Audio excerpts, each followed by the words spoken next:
May 18th. Every Crimean Tatar knows this mournful date. On this date, in 1944, the deportation of an entire people began.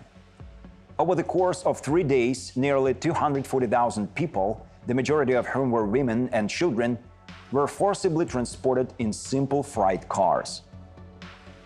On the night of May 18th, NKVD troops appeared in all Tatar villages. The operation commenced at 3 in the morning. Those being deported were given only a few minutes to half an hour to gather their belongings. They were allowed to take personal items, household goods, and food.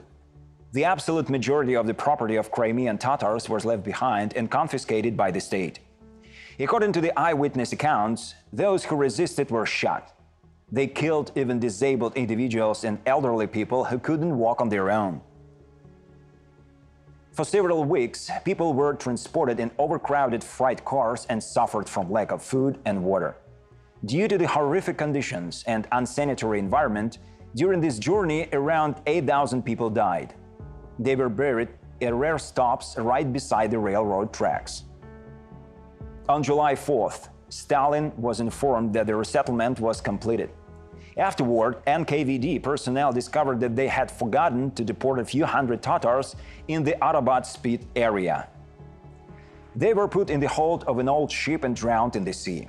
Those who tried to escape were shot with machine guns. The majority of Crimean Tatars were deported to Uzbekistan and the adjacent regions of Kazakhstan and Tajikistan. They were relocated to so-called special settlements.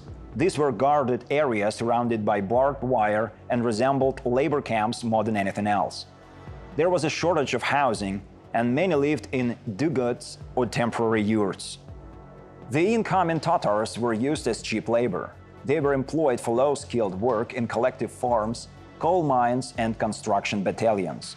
Leaving the new territories was prohibited, and the punishment for this could even extend to execution.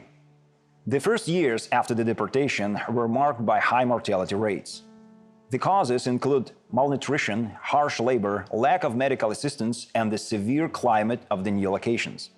Crimean Tatars were accustomed to clean water and fresh air in their homeland. They fell victim to local Asian diseases that were absent on the Crimean Peninsula. According to estimates by Crimean Tatar historians, more than 40% of deported people died in the early years of exile. Even according to assessments by the Soviet KGB, over 20% of the population perished. These are horrifying figures.